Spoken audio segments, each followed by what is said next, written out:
Imagine coming home from a 12-hour shift at the hospital. Your scrubs smell like antiseptic, your feet ache so badly you can barely climb the 2 steps to your own front porch. All you want, all you want is silence, a locked door, your couch, maybe a glass of wine and 30 minutes of mindless TV before you collapse into bed. You slide your key into the lock, but the door is already open, not just unlocked, open, swinging slightly on its hinges like someone just walked through it. Your first thought is a burglar. Your heart hammers. You push it slowly, stepping inside your own home like a stranger. And there she is, in your kitchen, wearing her floral blouse and her reading glasses, standing at your stove, stirring your pots, moving things around in your cabinets like she owns the place. She turns around and smiles, like she's doing you the greatest favor anyone has ever done anyone on this earth. "Oh, honey, I let myself in. I made pot roast.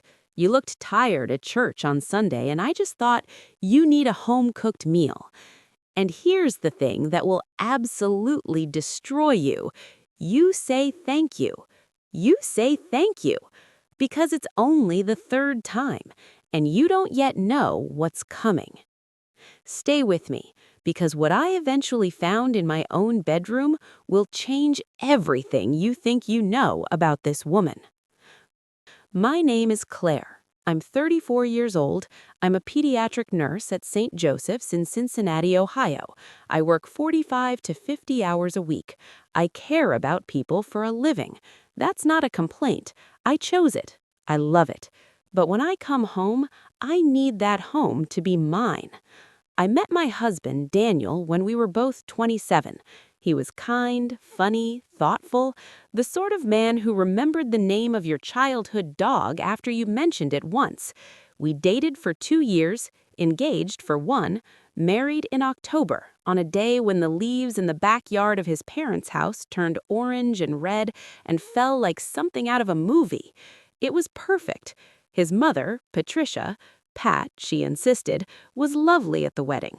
Warm, generous, she cried during the vows, which made me cry, which made Daniel cry. And honestly, it was beautiful. We bought our house 4 months after the wedding, a 3-bedroom craftsman in a quiet neighborhood, about 20 minutes from Daniel's parents, close enough to feel connected to family, far enough to have our own life. That was the plan. Mini question. Has someone in your life ever crossed a boundary while smiling like they were helping you? Comment below. Patricia was retired. She'd been a school librarian for 30 years and had recently stopped working, which meant she had something dangerous: free time and a love language of doing things for people whether they asked or not. In the first year of our marriage, she came over maybe once or twice a month, always called ahead, always brought something: cookies, a plant, a pie she'd made. It was sweet, normal. Then Daniel's father, Gerald, had a mild heart attack. He was fine, he recovered well, but something shifted in Patricia after that. Like she woke up one morning and decided that life was short and her children needed more of her. Gerald, to his credit, was a quiet man who retreated to his garage and his woodworking and let Pat do what Pat did. Their son, my husband, was her world, and their son's home, it turned out, was about to become hers too. The visits started becoming weekly, still announced, still welcome-ish, but then she mentioned, casually over dinner one Sunday, that she had a spare key. "Oh, I had one made a while back, just in case of emergency. You know, in case you two are ever locked out or something happens." Daniel nodded like this was completely normal. I smiled and said nothing. I should have said something. Keep watching, because it wasn't until I set up that camera that I saw what Patricia was really doing when we weren't home. It started small, the way most violations do. I'd come home and notice things were different, not dramatically, just off. A candle moved from the left side of the mantel to the right, my coffee mugs rearranged, the ones I'd organized by color, now stacked by size. A Tupperware container in my fridge with a sticky note, leftover chicken soup, microwave 3 men, love, Pat. I mentioned it to Daniel. He laughed. He actually laughed. Mom just likes to help, Claire. She's not trying to be weird about it. She loves you. She was in our house, Daniel, without us. She's family. And there it was, that word, family, used like a passkey to every room in your life. I let it go. I let it go 3 more times. There was the Tuesday I came home early, shift ended at 2, and Pat's Buick was in the driveway. She was inside, reorganizing my linen closet. She'd folded everything differently. She smiled and said the old way was a little chaotic. I stood in my own hallway and felt like a guest. There was the Saturday we went away for a long weekend, Daniel's college friend's wedding in Nashville. We came home Sunday night. The house smelled like pine sol. She had cleaned our entire home, top to bottom. She'd also moved my home office around to let in more light and thrown away a stack of papers I needed for a work recertification. Those papers took me 2 weeks to replace. Mini question. Would you have said something by now? Or are you the type to keep the peace? Tell us in the comments. There was the Wednesday I was home. I was sick, called out, fever, lying in bed in my pajamas. At 11 a.m., I heard the front door open. I shot up in bed. Hello? Who's? It's just me, honey. Patricia, in my home, while I was sick in bed. She said she'd heard from Daniel that I wasn't feeling well and wanted to bring soup. She had not called, she had not texted, she had simply arrived, used her key, walked in. I sat there, wrapped in a blanket, in my own bedroom, and I realized I have no privacy, not even when I am literally ill and alone. This woman can enter my home any time she chooses, and my husband thinks it's love. That night, I told Daniel clearly, the key situation has to change. His response was, Claire, she means well. Don't make this into something it's not. I looked at my husband, this kind, funny, thoughtful man who remembered the name of my childhood dog, and I felt, for the first time, something cold and quiet and certain settle in my chest. He wasn't going to fix this, so I was going to have to. Keep watching, because it wasn't until month 7 that I found out what Patricia had been saying about me to my own husband in my own house behind my back. And when I tell you, you will not believe it. I bought the camera on a Thursday. Nothing fancy, a small indoor security camera from Amazon, the kind that looks like a white pebble, clips onto a shelf, connects to your phone, sends motion-activated clips. I put it in the living room, angled to catch the front entrance and the kitchen. I told myself it was for peace of mind. What I got instead was a front row seat to something that broke my heart. The first 3 clips were unremarkable. Pat coming in, watering a plant, leaving food. Normal, if invasive. The 4th clip stopped me cold. It was a Wednesday afternoon. Daniel had left work early, something I didn't know, and Pat was already there. They were sitting at my kitchen table together, drinking coffee, and Patricia was talking. I turned up the volume. She doesn't cook, Daniel. I mean really cook, not the way a home should feel. Mom, I'm just saying I raised you on real meals. I just want to make sure you're taken care of. I am taken care of. And the house, have you noticed how she keeps it? The linen closet alone. Mom, stop. I just love you. I want you to be happy, truly happy, the way your father and I were when we first... I am happy. Pause. Are you sure? I watched my husband go quiet, and I watched Patricia refill his coffee cup and pat his hand like she was tending to a child. And I watched something shift in Daniel's face. Not agreement exactly, but something worse. Doubt. She had been planting doubt in my home, at my table, for months. But I kept watching, because there was a 5th clip. This one was 3 weeks later, a Sunday morning when Daniel and I went to the farmer's market. We'd been gone maybe 90 minutes. Pat let herself in, I watched her do it, walked to the kitchen, then down the hallway. She went into our bedroom. She opened my nightstand drawer. She looked through it. I watched Patricia look through my private contents of my nightstand drawer with the calm, casual comfort of someone who believed she had every right to be there. Then she walked to my closet, opened it, stood there for a moment, then turned and walked back to the kitchen, made herself a cup of tea, and sat at the table until we got home, at which point she greeted us at the door like a perfectly ordinary mother-in-law. Mini question. What would you have done in that moment? Would you have confronted her right then or waited? Drop your reaction below. I didn't say a word.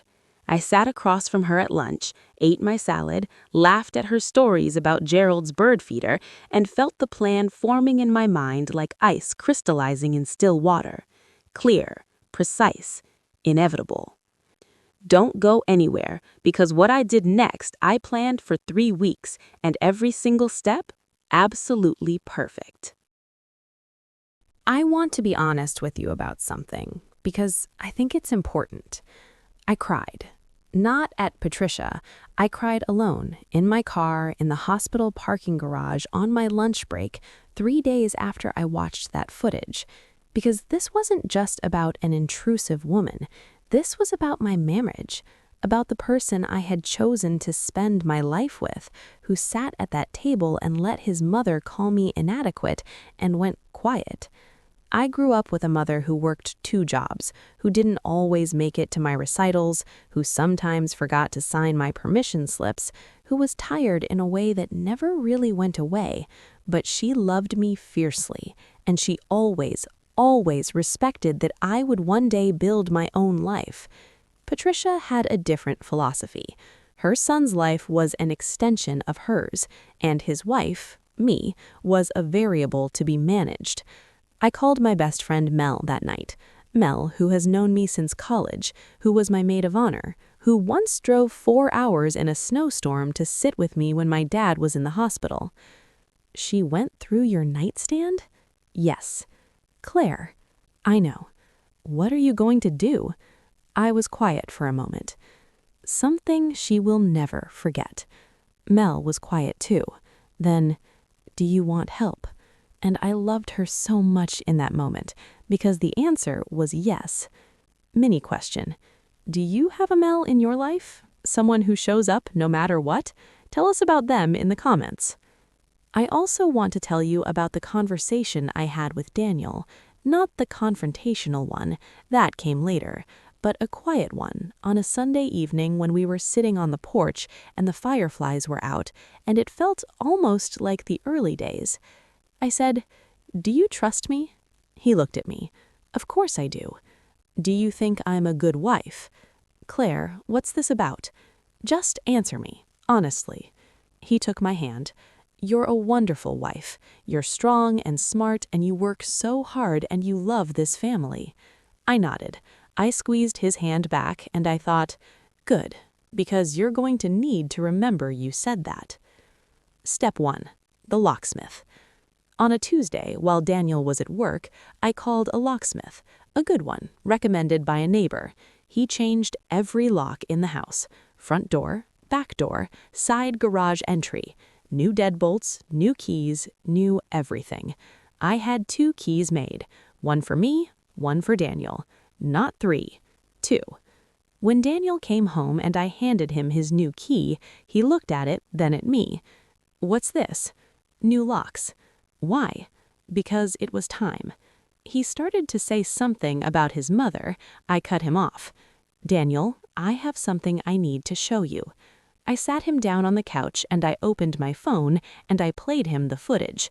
All of it. The kitchen table conversation, the doubt planting, the visits we didn't know about, and then the bedroom clip, the nightstand, the closet. I watched my husband's face change in real time. He went pale, then red. He watched his mother open my nightstand drawer, and he didn't say a single word for 90 full seconds after the video ended. Yeah, she went through She went through our things, Daniel. Long silence. I didn't know. I know you didn't. And I believed him. That was the thing. I genuinely believed my husband didn't know the full extent of what his mother had been doing. He'd been willfully naive, yes. Conflict avoidant, absolutely. But he wasn't complicit. The footage changed something in him that night. I watched the scales fall from his eyes in real time, and I let him sit with it, because he needed to feel the full weight of what his silence had allowed. But the confrontation with Patricia, that hadn't happened yet, and when it did, oh, it was everything. Stay with me. Step 2. The letter. I am a nurse. I am calm under pressure. I do not yell. I do not throw things. I do not cry in front of people I'm angry at. What I do is prepare. I wrote Patricia a letter, handwritten on good stationery, 3 pages. I wrote it over 4 days, drafting and redrafting until every single word was exactly right. Not cruel, not hysterical, precise. I told her what I had seen on the footage. I told her what it felt like to come home to a house that no longer felt like mine. I told her about the papers she'd thrown away, and the drawer she'd opened, and the things she'd said to my husband at my kitchen table. And then I told her what was going to happen next. You will not have a key to our home. You will not enter our home without an invitation. You will call before you visit and wait for a confirmation. These are not requests. They are the conditions under which you and I will continue to have a relationship. I love your son. I would like to love his mother, but love does not come through someone else's door without knocking.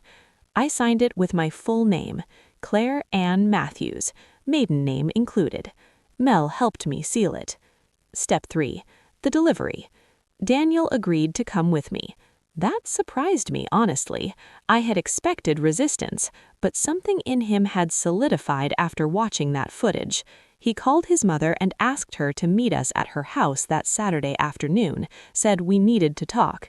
When we arrived, Patricia was in the kitchen, of course she was, and she'd made lemonade and little cucumber sandwiches, and she smiled at us with that bright, warm smile that I had spent 7 months believing was unconditional. I put the letter on the kitchen table in front of her. She looked at it, then at me, then at Daniel. What is this? Read it, please. She picked it up. She read it slowly. The room was completely silent. Gerald was somewhere in the back of the house. I could hear the faint whir of his workshop. When she finished, she set it down. Her expression had shifted, not to guilt, not at first, to offense. The particular offense of someone who has done wrong and is furious at being caught. I was only trying to help. Patricia, my voice was calm, steady. I'm informing you. Daniel, you can't possibly... Daniel. And Daniel's voice stopped her cold. We saw the video. That was the moment. That was the fulcrum on which everything turned. Because Patricia did not know about the camera. She had never known she was being recorded. And the camera, which I had every legal right to place in my own home, had caught every visit, every whispered comment, every opened drawer. The color drained from her face. We own the home, Patricia. We are allowed to have security cameras in our own home. Silence. The locks have been changed, Daniel said. We should have done it sooner. That's on me. I'm sorry it took this long. Patricia looked at her son with an expression I will never forget. It was the look of someone realizing, perhaps for the first time, that the child she raised has chosen, genuinely, finally, irreversibly, his wife. She didn't cry, she didn't apologize. She pressed her lips together and looked out the window at the backyard where Daniel had grown up, and she was very, very quiet. We'd like to have a real relationship with you, I said. That offer is genuine. You are welcome in our home. We want you in our lives, but it will be on terms that we all agree to. I stood up. Daniel stood up. We left the letter on the table and we walked out together. Mini question. Did Claire do the right thing, or would you have handled it differently? Vote in the comments. Team Claire or Team Too Harsh? Step 4. The silence. Patricia did not call for 3 weeks. 3 weeks of Sunday dinner skipped, of Daniel checking his phone a little too often, of a tension in the house that had nothing to do with her and everything to do with the son she'd raised, wondering if he'd lost her. I watched my husband struggle with it, and I held his hand through it, because I was not his enemy. I was never his enemy. In week 4, she called Daniel. They spoke for 45 minutes. I gave them privacy. Afterward, Daniel came and sat with me and said, she apologized. She didn't say everything I wanted her to say, but she apologized. Okay, I said. She wants to know if she can come for dinner. She'll call ahead. I thought about it for a moment. I thought about the pot roast and the lemonade and the cucumber sandwiches. I thought about the wedding day when she cried during our vows. Tell her Sunday works. Part 7. Emotional Closure. The Ending. Patricia came to Sunday dinner 6 days later. She brought a pie. She called ahead. She knocked on the door, our door, with our new lock, and she stood on the porch and waited. I opened it. She looked older somehow, not in a bad way, in the way people look when something has shifted inside them. She handed me the pie, and she looked me in the eye, and she said, I'm sorry, Claire. I was doing what I thought love looked like, but I wasn't thinking about what it looked like to you, and that was wrong. It was not a perfect apology. It came with a small, quiet, but I meant well energy underneath it. But it was real. It was hers, and I accepted it. Because here's the thing I've learned about boundaries. They are not walls. A wall keeps everything out. A boundary is a door, one you control. You decide who knocks. You decide when to open it. Patricia learned that lesson in the hardest possible way. And I think, deep down, some part of her was relieved, because being the person who has to control everything, who has to fill every pot and fold every towel and whisper every doubt, that isn't love. That's fear. Fear that if she isn't needed, she'll be forgotten. Fear that the son she raised doesn't need her anymore. Fear that a new woman in his life means the end of something. I understood that. I didn't excuse it, but I understood it. Mini question. Have you ever had to set a hard boundary with someone you still loved? What happened? We read every comment. Daniel and I are still married.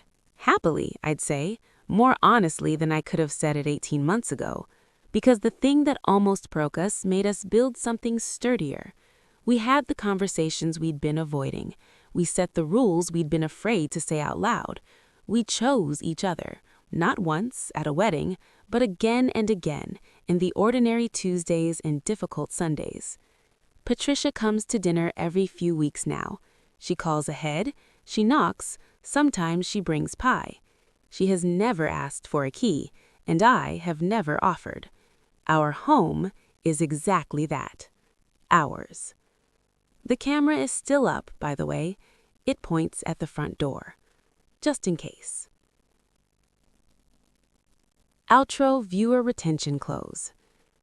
If this story hit close to home, if you've ever had someone walk through your life without permission, smile while they did it, and call it love, I want you to know something. Setting a boundary is not cruelty. Protecting your peace is not selfishness. And changing your locks? Sometimes it's the most loving thing you can do for yourself, for your marriage, and honestly, even for the person on the other side of that door. If you stayed until the end, thank you. You earned the full story. Drop an opinion in the comments if you would have changed those locks sooner than Claire did. And if you know someone who needs to hear this story, share it. You never know whose Sunday dinner you might save.